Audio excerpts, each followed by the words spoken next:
जय हिंद दोस्तों। तो जैसा कि आपने सभी देख लिए होंगे मेरा थंबनेल कि यह बैच नया स्टार्ट हो रहा है। तो यह नया बैच किन विद्यार्थियों के लिए है? तो आईटीआई से संबंधित कोई भी कॉम्पिटिटिव एग्ज़ाम की तैयारी कर रहे हैं आप, तो यह बैच आपके लिए है। तो इस बैच में ओनली फॉर आपको यहाँ पास इलेक्ट्रिकल थ्योरी कवर कराया जाएगा। वह चाहे एग्ज़ाम आपका डीआरडीओ हो, यूपीपीसीएल हो, इसरो हो, पीजीसीआईएल हो,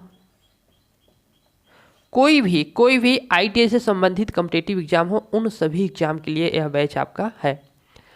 तो यह बैच यूट्यूब पर आपको डेली मिलेगा, अपलोड कर दिया जाएगा और इसकी जो पीडीएफ होगी वह टेलीग्राम में आपको अवेलेबल हो जाएगी। टेलीग्राम में भी मेरा एलपी टेक्निकल के नाम से ही चैनल है।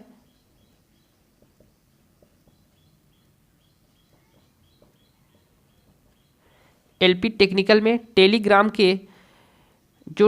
में एलपी टेक्निकल के नाम से चैनल है, उसमें आपको यहाँ पास पूरा इसकी पीडीएफ अवेलेबल करा दिया जाएगा। तो हम यहाँ पास स्टार्ट करेंगे आज नया बैच। तो इस नए बैच में हम शुभारंभ करते हैं। जैसे कि आपने देखा होगा इससे पहले कि बहुत सारी क्लासेस हमने लिया था, यूट्यूब पे अपलोड किया था वीडियो को। उस वीडियो से ये भी जो बार्क का एग्ज़ाम हुआ है भाभा एटॉमिक रिसर्च सेंटर, तो उसमें जो 50 क्वेश्चन थे, कितने क्वेश्चन थे? 50 क्वेश्चन थे। तो उस 50 क्वेश्चन में से आपने जो वीडियो से आए थे 45 से 46 क्वेश्चन आपने ही वीडियो से आए थे। तो उसमें से 3 से 4 क्वेश्चन आपने वीडियो से नहीं आए थे। कोई भी टीचर आपको पढ़ाए तो आयोग कमीशन ऐसा पेपर ही बनाता है कि एग्जैक्ट वो किसी टीचर के माध्यम से पढ़ाया हुआ 2-3 क्वेश्चन नहीं ही आते हैं। तो आयोग ऐसे क्वेश्चन नया बनाता ही है, अपडेट करता ही रहता है। तो इतने क्वेश्चन में से इतने क्वेश्चन आए थे, तो आपको भरोसा करना होगा। सबसे पहले किसी भी टीचर से आपको तैयारी करने के लिए सबसे पहले उनके ऊपर भरोसा करना होगा, तभी कुछ हो पाएगा। तो आप भरोसे के साथ पढ़िए, आपका सिलेक्शन ज़रूर होगा। तो हम स्टार्ट करेंगे आज एकदम बिल्कुल बेसिक से, फर्स्ट क्लास रहेगी आज मेरी। तो यहाँ हम स्टार्ट करेंगे इलेक्ट्रिकल थ्योरी को। तो इलेक्ट्रिकल थ्योरी पढ़ने से पहले हमारे मन में यह ख्याल आता है कि हम स्टार्ट कहाँ से करें। तो इलेक्ट्रिकल में सबसे छोटा चीज़ जो होता है, तो सबसे छोटे चीज़ से हम स्टार्ट करेंगे यहाँ परमाणु से। तो परमाणु से हम स्टार्ट करेंगे, लेकिन परमाणु पढ़ने से पहले हमको ये जानना होता है कि परमाणु होता कहाँ है, क्या होता है, यह कैसे आया, इसकी खोज किसने किया और कब किया, ये भी हमको जानना जरूरी होता है। तो हम स्टार्ट करेंगे विद्युत से। तो यहाँ विद्युत मेरा क्या रहेगा, अभी हेडिंग रहेगा। तो यह विद्युत क्या होता है? तो विद्युत जो होता है तो इलेक्ट्रॉन अथवा आवेश का प्रवाह विद्युत कहलाता है। इसको हम सूक्ष्मदर्शी या खुली आंखों से देख नहीं सकते हैं, बल्कि इसके प्रभावों को हम अनुभव कर सकते हैं। तो इसको हम विभिन्न प्रभावों में उत्पन्न करके इसके प्रभावों का हम अनुभव कर सकते हैं। अब जो विद्युत होता है यह 2 प्रकार से होती है। एक तो स्थिर होती है और एक होती है गतिशील। तो स्थिर विद्युत होती है जो, तो उसको हम बोलेंगे स्टैटिकल, स्थिर विद्युत, और दूसरी होती है गतिशील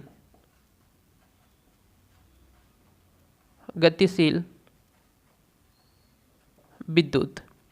तो जो गतिशील होती है उसको डायनेमिकली बोलते हैं, डायनेमिकली और स्टैटिकली। तो यह 2 प्रकार से विद्युत होती है। ये जो स्थिर विद्युत है, तो स्थिर विद्युत से क्या मतलब हुआ?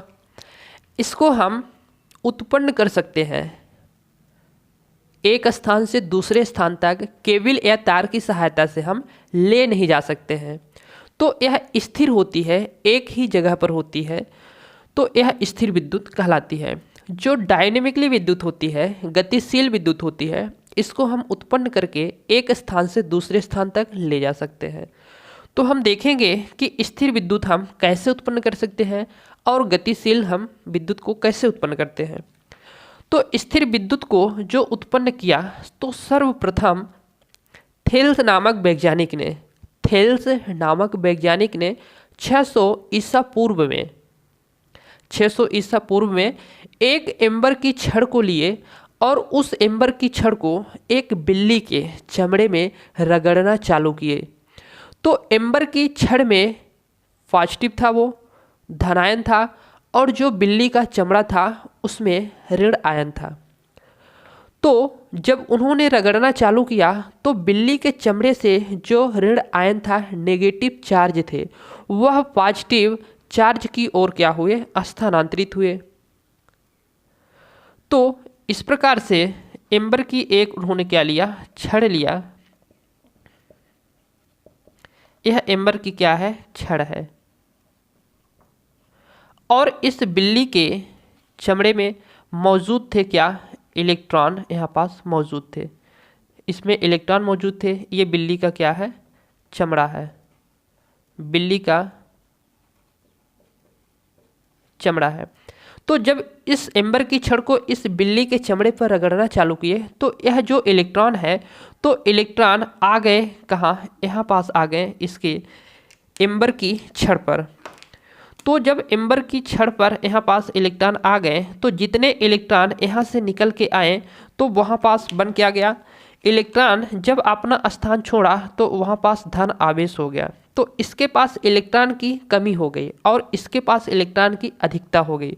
तो 4 इलेक्ट्रॉन मान लीजिए आते हैं, तो यहाँ पास 4 इलेक्ट्रॉन आ गए, तो यहाँ धन कितने हो गए, 4 हो गए। यदि इलेक्ट्रॉन और धन ऋणायन और धन आयन की संख्या बराबर होती है तो वह आपस में कैंसल हो जाते हैं, निरस्त हो जाते हैं और वह उदासीन हो जाते हैं। इसी वजह से उसको हम एक स्थान से दूसरे स्थान तक उसको हम नहीं ले जा सकते। तो इसको हम उत्पन्न कर सकते हैं, इसके प्रभाव को हम अनुभव करते हैं कि हाँ यह उत्पन्न हुई है, लेकिन इसको हम वाकई में एक स्थान से दूसरे स्थान तक ले जा नहीं सकते। आपने प्रैक्टिकली भी किया होगा, ठंड के दिनों में आप कंबल को ओढ़ते हैं तो आपका जब हाथ टच होता है तो उसमें एक छोटी सी चिंगारी उत्पन्न होती है। तो वह भी क्या हुआ, वह एक स्थिर विद्युत आपने उत्पन्न किया।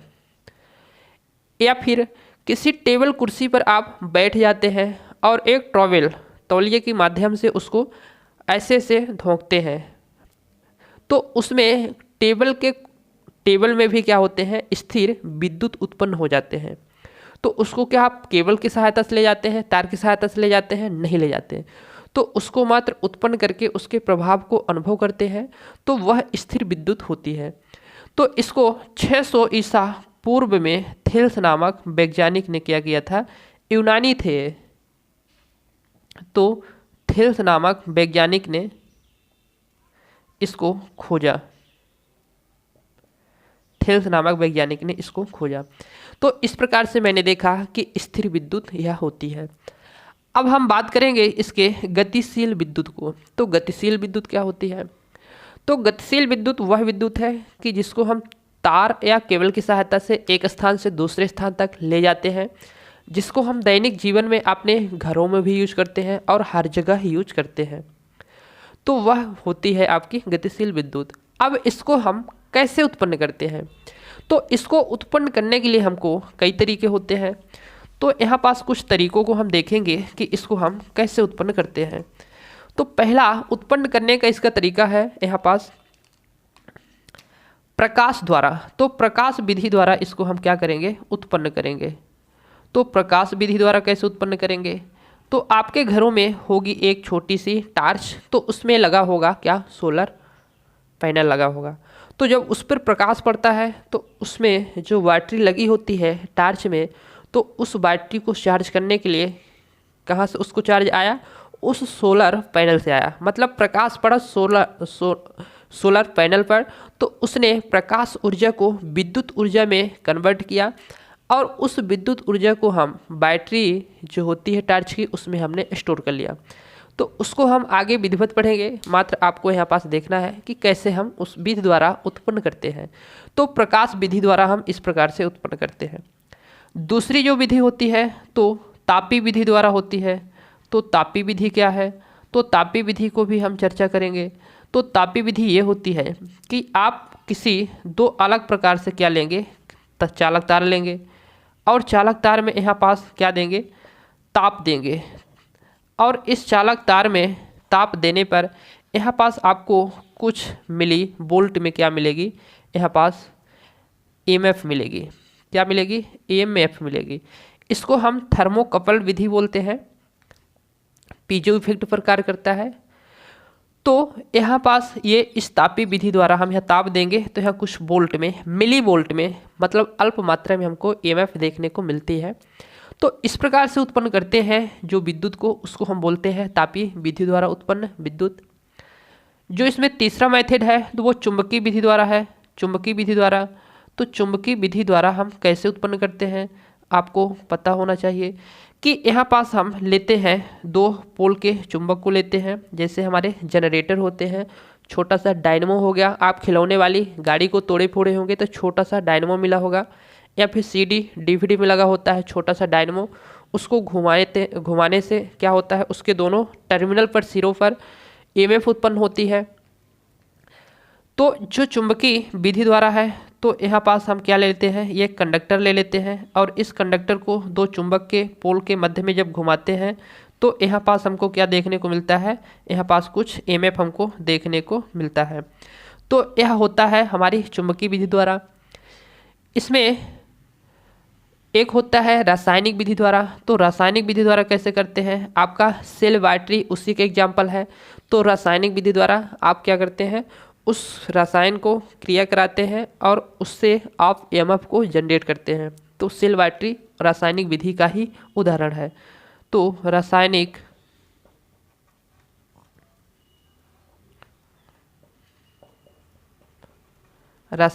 विधि द्वारा, तो इस विधि द्वारा हम क्या करते हैं, यहाँ पास बिजली का उत्पादन करते हैं जो हमारी गतिशील विद्युत होती है। तो हमको अब समझना होगा कि परमाणु संरचना, तो परमाणु कहाँ से आया उसको हम देखते हैं। तो हमको पदार्थ को समझना जरूरी होता है कि आखिर में पदार्थ क्या होता है और पदार्थ हमको क्या बताता है यहाँ पास। तो ये हमारी विद्युत के दो टाइप हो गए। छोटा सा बेसिक था यहाँ पास, ये जानना जरूरी था कि विद्युत कितने प्रकार से होती है। आपके मन में आता होगा कि डीसी एसी ये दो प्रकार की होती है, तो वो अलग चीज़ है, उसको हम आगे देखेंगे।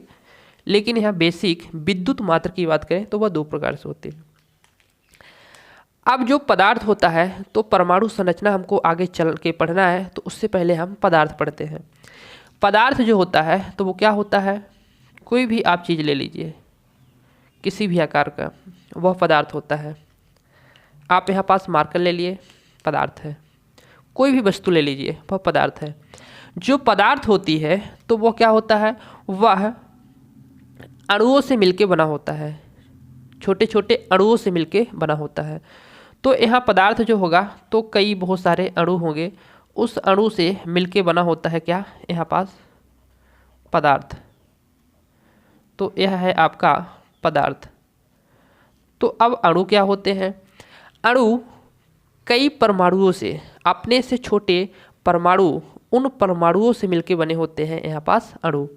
तो जो अणु होता है तो इसके अंदर छोटे छोटे कई बहुत सारे क्या होंगे, परमाणु होंगे। तो इस परमाणु से मिलके बना होगा हमारा यहाँ अणु। तो परमाणु छोटा होता है और अणु क्या होता है, बड़ा होता है। इसमें आप मिस्टेक ना होइएगा, क्योंकि शुरुआती में पढ़ने से ये पता चलता है कि परमाणु बड़ा होगा क्योंकि इसका नाम बड़ा है, तो ऐसा नहीं होता। इससे बड़ा होता है अणु, कई परमाणुओं से मिलकर बना होता है अणु। जैसे आप कोई रोटी बनाएं तो रोटी छोटे छोटे पार्टिकल आटा से मिलकर बना होता है। तो छोटे छोटे जो आटे होते हैं तो उससे आप बना लिए क्या, एक रोटी का स्ट्रक्चर बना लिए। तो छोटे छोटे उसमें आटे हो गए, तो उस आटे से आपने क्या बनाया, एक बनाया रोटी। तो इसको आप समझिए, ये छोटा छोटा आटा है और यह बड़ा सा क्या बन गया, फिर हमारा रोटी बन गया। कई रोटियों को आप मिला दिए तो फिर क्या बन गया, बहुत सारी रोटी हो गई वहाँ पास। तो ये बहुत सारी रोटी क्या है, एक पदार्थ है। अब जो हम देखेंगे कि ये जो परमाणु है, तो परमाणु को क्या इसके अंदर भी कुछ चीज़ होगा, परमाणु के अंदर भी क्या कुछ चीज़ होगा। क्योंकि कुछ वैज्ञानिकों का मानना था कि परमाणु सबसे छोटा क्या है, यहाँ पास कण है, इससे छोटा अब कुछ हो ही नहीं सकता। कुछ वैज्ञानिकों का ऐसे मानना था, लेकिन उनका मानना यह गलत हो गया। तो उसको अविभाज्यता का नियम दिया गया था। तो अविभाज्यता का नियम क्या हो गया था, फेल हो गया था। उस परमाणु के अंदर भी कुछ छोटे छोटे कण होते हैं। तो उसको हम देखेंगे कि ये परमाणु हो गया। अब परमाणु को एक हम जूम करके बड़े आकार में बनाते हैं और देखते हैं कि उसके अंदर क्या होते हैं। यदि कभी आपसे कोई पूछ ले कि यह परमाणु है और यह अणु है, तो परमाणु के अंदर ही क्या है, पदार्थ है, पदार्थ के अंदर क्या है, अणु है। तो इस परमाणु और अणु का जो खोज किए थे तो डेमोक्रिटस किए थे, क्रिटस। यदि आपकी जानकारी के लिए ज़्यादा ज़रूरी है नहीं, आता नहीं है, मतलब जानकारी के लिए आप जानना चाहते हैं तो ये होगा। अब हम इसको परमाणु को जूम करके देखते हैं और समझते हैं कि इसके अंदर कैसे क्या व्यवस्थाएं होती है, क्या चीज़ मौजूद होता है। तो इसको हम कहेंगे परमाणु संरचना। तो परमाणु संरचना को अब हम समझते हैं कि परमाणु संरचना क्या होती है, एटॉमिक स्ट्रक्चर क्या होता है। तो परमाणु संरचना को हम देखेंगे। तो परमाणु संरचना को हम जूम करके कुछ इस प्रकार से बड़ा सा बना लिए। ये हो गया हमारा परमाणु। ये अणु से क्या होता है, छोटा होता है। अब इस परमाणु के अंदर क्या होते हैं, नाभिक होते हैं। ये नाभिक होता है। नाभिक के अंदर भी दो हमारे पास यहाँ पास क्या होते हैं, एलिमेंट होते हैं। तो यहाँ एक तो प्रोटॉन हो गया और एक क्या हो गया, न्यूट्रॉन हो गया। प्रोटॉन जो होता है वह पॉजिटिव चार्ज होता है और जो न्यूट्रॉन होता है वह होता है उदासीन। तो विद्युत रूप से यह उदासीन होते हैं। क्या होता है, विद्युत रूप से उदासीन होता है। अब आवारा यहाँ पास एक और होता है जो होता है इलेक्ट्रॉन, जो किसी की बात मानता नहीं, आवारागिरी दिखाते हुए वह घूमते रहता है। तो यहाँ पास जो इलेक्ट्रॉन होगा तो इलेक्ट्रॉन यह घूमते रहता है। कहाँ घूमते रहता है, ये है नाभिक। तो न्यूक्लियस है, तो नाभिक के चारों ओर यह घूमते रहता है। नाभिक के चारों ओर यह घूमते रहता है। ये तो पूरा परमाणु है, इसको क्या लिखे, इसको आप समझते हैं। यहाँ पास प्रोटॉन है और यहाँ न्यूट्रॉन है। तो ये जो प्रोटॉन है, प्रोटॉन, और यहाँ पास है क्या आपका न्यूट्रॉन, और ये हो गया हमारा इलेक्ट्रॉन।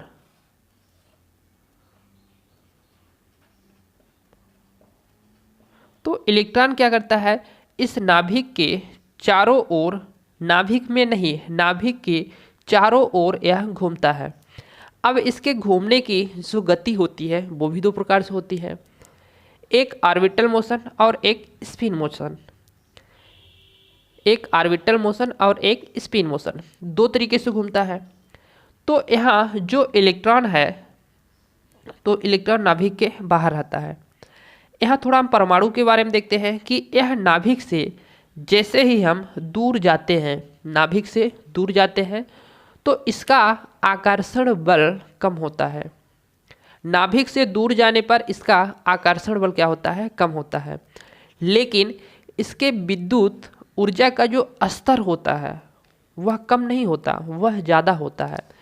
विद्युत का जो ऊर्जा का स्तर है, एनर्जी लेवल है, वह बढ़ जाता है, लेकिन आकर्षण बल घट जाता है। इसको कैसे समझेंगे आप, कि यहाँ पास आपका कोई क्या है, एक चुंबक है, चुंबक है, एन पोल हो गया। यहाँ पास आप क्या ले लिए, एक लोहा ले लिए, लोहा ले लिए, यहाँ पास रखेंगे तो ये और ज़्यादा खींचेगा।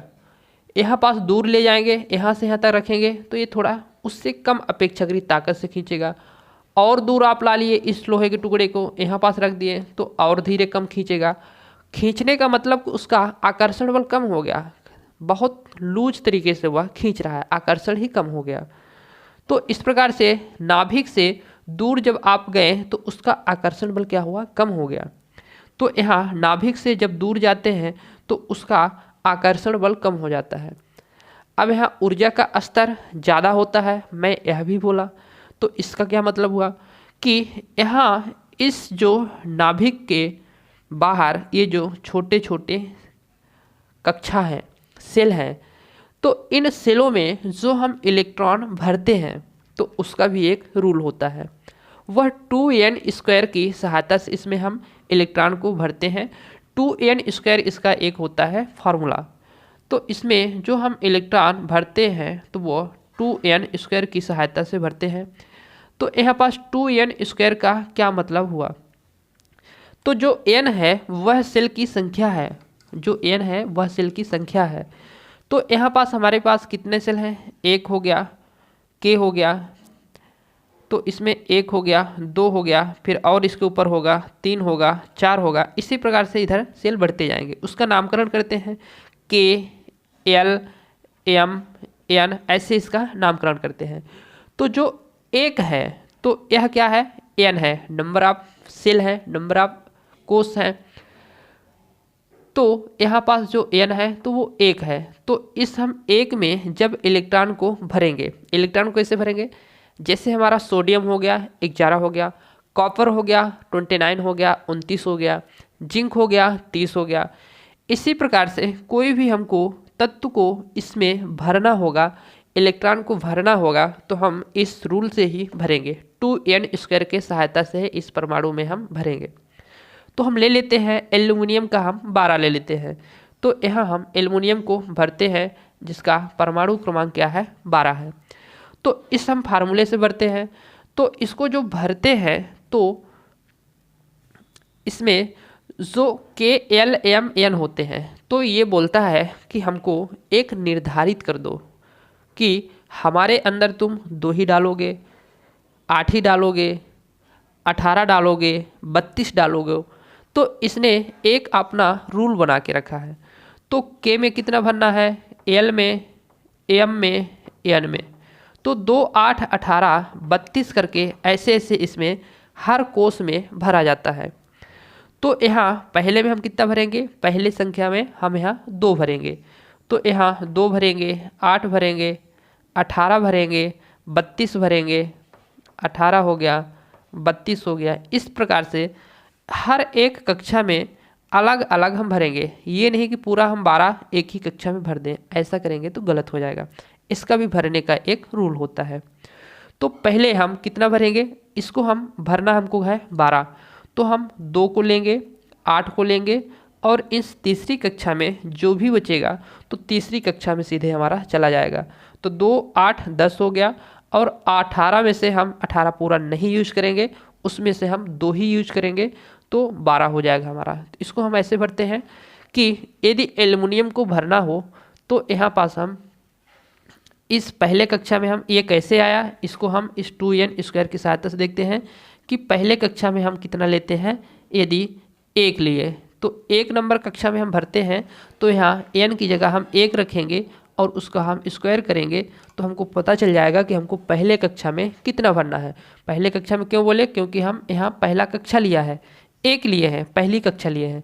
तो इसको हम 1 का स्क्वायर करेंगे तो 1 ही होगा, और 2 का गुणा करेंगे तो यहाँ हमको 2 मिलेगा। यदि पहली कक्षा के अलावा हम दूसरी कक्षा लेते हैं तो यहाँ पास हम 2 लिख देंगे और 2 का स्क्वायर लिख देंगे। फिर हम देखेंगे 2 दूनी 4 हुआ, और 4 का गुणा कर दिए तो 8 हो गया। तो हम यहाँ दूसरी कक्षा में हम दूसरी कक्षा लिए, तो दूसरी कक्षा में हम यहाँ पास 8 भरेंगे, ये वाली संख्या भरेंगे। इसी प्रकार से हम यदि इस दूसरी कक्षा के अलावा हम तीसरी कक्षा लेते हैं तो यहाँ हम 3 लिख देंगे और उसका हम स्क्वायर कर देंगे, और इसमें हम मल्टीप्लाई करके जो भी आएगा तो हम लिख देंगे। तो 3 तिकाई 9 होगा, और 9 दूनी 18 होगा। तो यहाँ हम 18 ले लेंगे, तो तीसरी कक्षा में हम 18 भरेंगे। तो यहाँ हम तीसरी कक्षा में कितनी भरेंगे, 18 भरेंगे। इसी प्रकार से 32 भरेंगे, और ज़्यादा संख्या हमको और ज़्यादा हमको संख्या यदि भरना होता है तो फिर अलग अलग रूल्स आते हैं, अफवाह रूल्स आते हैं, और अलग अलग उनके रूल के सहायता से हम भरते हैं यदि ज़्यादा संख्या में हो गई तो यहाँ पास हमने परमाणु में इलेक्ट्रॉन भरने के तरीकों को समझ लिया कि कैसे 2n² की सहायता से हम इलेक्ट्रॉन को भरते हैं। तो यहाँ हमने 12 को कैसे भरा कि 2 इलेक्ट्रॉन हमने यहाँ पास ले लिया, 2 इलेक्ट्रॉन हमने ले लिया पहली कक्षा में, तो एक इलेक्ट्रॉन हमारा ये हो गया और दूसरा इलेक्ट्रॉन हमारा ये हो गया। अब दूसरी कक्षा में हमको भरना है 8, तो यहाँ 1 2 3 4 5 6 7 8 8 हो गया, 1 2 3 4 5 6 7 8 इलेक्ट्रॉन दूसरी कक्षा में भर दिए। कितना हुआ, 8 2 10 हुआ। हमको 12 भरना है तो 2 और चाहिए, 2 और चाहिए तो हम यहाँ पास भर लेते हैं 2, इस और अलग से बना लेते हैं हम और इसमें भर लेते हैं, तो 1 यहाँ हो गया और 2 यहाँ हो गया। तो टोटल हमारे पास इलेक्ट्रॉन जो हम भरे तो वह 12 भर लिए, तो 12 इलेक्ट्रॉन हमने इस प्रकार से भर लिया। तो यह इलेक्ट्रॉन भरने के तरीकों को आपको समझना है, इसमें भरने को कभी आ गया तो आपसे बनना चाहिए, वेरी इजी है, बहुत इजी है। अब इस परमाणु से संबंधित हम कुछ इसमें तत्व को समझते हैं कि इसकी क्या विशेषता होती है। तो सबसे पहले परमाणु की खोज तो आपने देख लिया कि डेमोक्रिटस ने किया था, अणु का भी खोज डेमोक्रिटस ने किया था। अब यहाँ पूछता है कि परमाणु का जो व्यास होता है आखिर यह इतना छोटा, इसका हम तुलना किए एक आटे के जो कण होता है, जो आटा का कण होता है उससे हमने कंपैरिजन किया, उसको जूम करके हमने इतना बड़ा बनाया और उसके अंदर भी कुछ चीज़ें मौजूद हैं जो इलेक्ट्रॉन प्रोटॉन न्यूट्रॉन, तो उसको हमने यहाँ पास देखा। लेकिन इसका डायमीटर जो होगा, व्यास होगा, लंबाई होगा, वो कितना होगा हमको ये भी तो पता होना चाहिए। तो इस परमाणु का जो व्यास होगा, तो यह परमाणु है, इस परमाणु का व्यास जो होता है तो यहाँ पास 10 की पावर, यहाँ लिखते हैं परमाणु का व्यास डायमीटर, तो 10 की पावर -10 होता है, 10 की पावर -10 होता है। या फिर इसी को आप लिख सकते हैं 1 एंगस्ट्रॉन लिख सकते हैं, इसी को आप 1 एंगस्ट्रॉन लिख सकते हैं, 10 की पावर 10 को ही 1 एंगस्ट्रॉन बोलते हैं। परमाणु के अंदर क्या है, नाभिक है, तो नाभिक का व्यास कितना होता है, तो नाभिक का व्यास होगा कम। हम इसके पावर में यदि 10 की पावर हम यदि 15 लिखें, -15 लिखें, तो ये मत समझिएगा कि इसका आप बोल रहे हैं कि यह छोटा है, तो छोटा है तो फिर आप 10 की पावर 15 क्यों लिखें। यह माइनस में है तो यह परमाणु से छोटी इसकी क्या होगी, डायमीटर होगा यहाँ पास, तो माइनस में है इसलिए यह ये वाली संख्या बड़ी है अपेक्षाकृत इसके, तो माइनस में लगे हैं इसलिए यह अपोजिट नज़र में आते हैं। लेकिन वाकई में बड़ी संख्या जो है, बड़ी लंबाई है तो ये वाली है, ये छोटी लंबाई है। तो 10 की पावर जो -15 है तो यह नाभिक का क्या है, व्यास है, तो यह नाभिक का व्यास है, नाभिक का व्यास है। तो इसी प्रकार से जैसे 1 एंगस्ट्रॉन हमने लिखा परमाणु का व्यास, तो 10 की पावर -15 ना बोलें तो फिर इसको हम दूसरे तरीके से बोल सकते हैं फर्मी मीटर। तो 1 फर्मी मीटर हम इसको बोल सकते हैं, 1 फर्मी मीटर। तो ये फर्मी मीटर क्या है, तो फर्मी मीटर जो होता है तो लंबाई मापने की एक बहुत छोटी ही क्या होती है, इकाई होती है। तो फर्मी मीटर लंबाई मापने की छोटी इकाई होती है, जिसको 1 फर्मी मीटर को हम बोलते हैं 10 की पावर -15, और यह होता है नाभिक का व्यास। नाभिक की खोज की बात करें तो इसमें रदरफोर्ड आता है, रदरफोर्ड जी ने किया था नाभिक की खोज। अब इसमें हम खोज की बात कर लें थोड़ा इलेक्ट्रॉन प्रोटॉन और न्यूट्रॉन की। तो इलेक्ट्रॉन की खोज किसने किया था, तो आप सभी को पता होगा कि इलेक्ट्रॉन की खोज किसने किया था। तो इलेक्ट्रॉन की यदि हम खोज की बात करें तो यहाँ पास सर जे थॉमसन आते हैं। कौन आते हैं, जे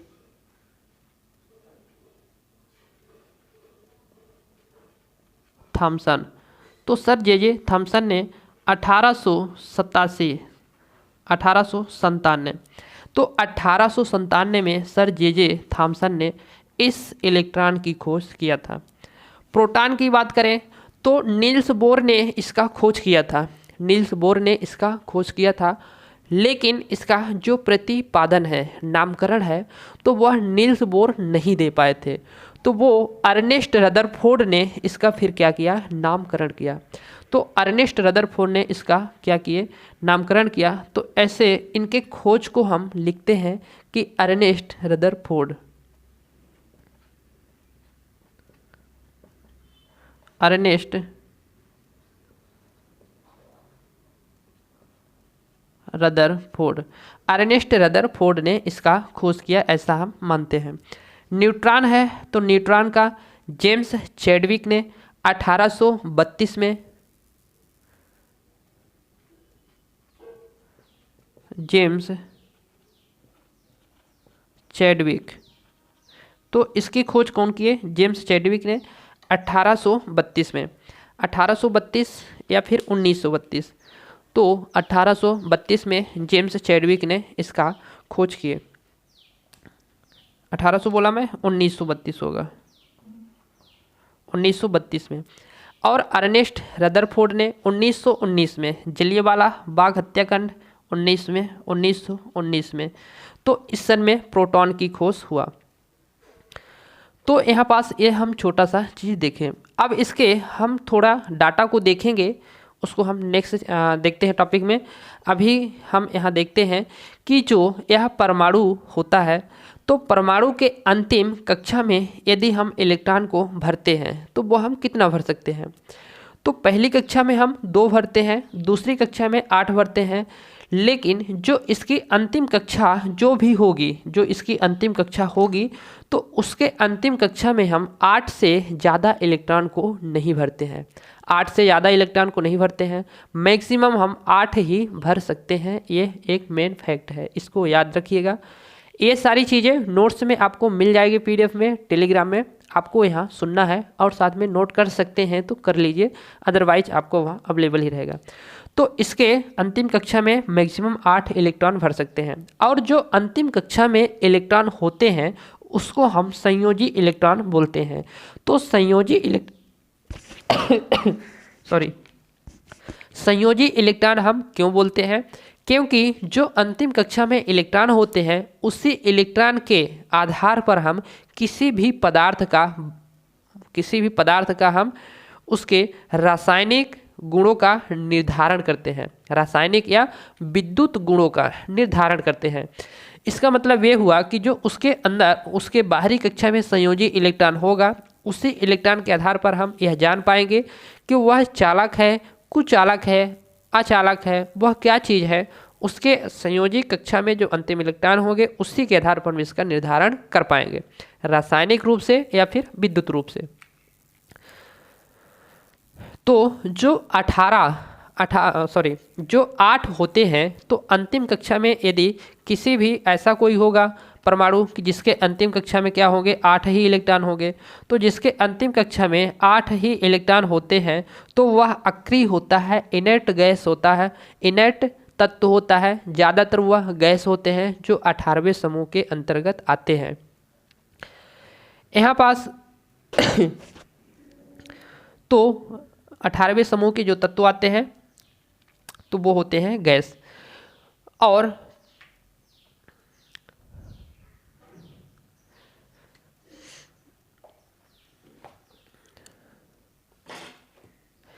यहाँ जो संयोजी इलेक्ट्रॉन होते हैं, तो संयोजी इलेक्ट्रॉन का मतलब क्या हुआ, ये जो अंतिम कक्षा में इलेक्ट्रॉन होते हैं वह होते हैं संयोजी इलेक्ट्रॉन। संयोजी इलेक्ट्रॉन यह उच्च ऊर्जा स्तर पर होते हैं, मैंने बताया। इसको यदि हम बाहर से थोड़ा भी उसमें ऊर्जा दें तो यह अपनी कक्षा छोड़ के दूसरे कक्षा में चले जाते हैं। इसको हम बाहर से क्या दें, थोड़ा भी उसमें ऊर्जा दें तो अपनी कक्षा छोड़ के यह दूसरे कक्षा में चले जाते हैं। चूँकि ऐसा आप समझिए कि कोई आदमी एकदम गुस्सा में है, एकदम आग बबूला है, उसका ऊर्जा का जो स्तर है वह एकदम उच्च है, गर्म है एकदम अंदर से, किसी कारण पर गुस्सा आ गया, ऊर्जा का स्तर जो है तो वो एकदम पीक पर है, उच्च है। अब उसको किसी प्रकार से और कोई गर्म करने वाला आ जाए, भिड़काने वाला आ जाए, तो वो क्या करेगा, वहाँ से छोड़ छाड़ के भाग देगा। क्या टिकेगा वहाँ पास, इतना गुस्सा आएगा कि वो छोड़ छाड़ के एकदम भाग जाएगा। तो इसी प्रकार से यह अपने उच्च ऊर्जा स्तर पर है और इसी को ऊपर से आप दे देंगे उष्मीय ऊर्जा, तो यह छोड़ के यह कक्षा को क्या करेगा, भाग जाएगा। तो उष्मीय ऊर्जा देंगे तो यह अपनी कक्षा को छोड़ के भाग जाएगा इलेक्ट्रॉन। तो इसको हम इलेक्ट्रॉन को क्या बोलेंगे, यह फ्री है, इतना आवारा है, इतना फ्री है कि छोड़ छाड़ के अपनी कक्षा को भाग गया। जैसे लड़के स्कूल में पढ़ने जाते हैं तो कक्षा में पढ़ाई चल रही है, सब्जेक्ट पढ़ा रहे हैं और छोड़ के भाग गया, तो मम्मी पापा बोलते हैं ना कि इतना आवारा हो गया, इतना फ्री हो गया कि वो क्लास छोड़ के कक्षा छोड़ के भाग गया, तो उसको आवारा या फ्री बोलते हैं। तो इसी प्रकार से कक्षा छोड़ के जब भाग जाएगा तो इसको हम बोलेंगे फ्री इलेक्ट्रॉन। तो यह फ्री इलेक्ट्रॉन है और यह क्या किया, अपनी कक्षा छोड़ के भाग जाता है। कब, जब इसको हम बाहर से उष्मीय ऊर्जा देते हैं। तो जिन तत्वों में फ्री इलेक्ट्रॉन ज़्यादा होता है तो वह उसमें विद्युत धारा का प्रवाह ईजिली होता है, आसान होता है और सुगमता पूर्वक उसमें विद्युत धारा का प्रवाह होता है। तो इस फ्री इलेक्ट्रॉन के कारण ही कोई कंडक्टर जो होते हैं तो अच्छा कंडक्टर में क्या होते हैं, फ्री इलेक्ट्रॉन ज़्यादा मात्रा में होते हैं और उसमें विद्युत धारा का प्रवाह भी क्या होता है, सुगम तरीके से होता है। तो इस फ्री इलेक्ट्रॉन के कारण ही किसी चालक तार में क्या होता है, विद्युत धारा प्रवाहित होता है। तो कोई हम यहाँ पास देखते हैं एक आध दो तत्व कि कौन सा चालक अच्छा होता है और उसमें फ्री इलेक्ट्रॉन की संख्या ज़्यादा होती है। तो हम लेते हैं सोना चांदी, कॉपर, एल्युमिनियम। तो आप गाना गाते हैं ना, सोना चांदी क्या करेंगे प्यार में, सोने जैसा, है ना, ऐसे गाते हैं ना। तो सोना चांदी, कॉपर, एल्युमिनियम,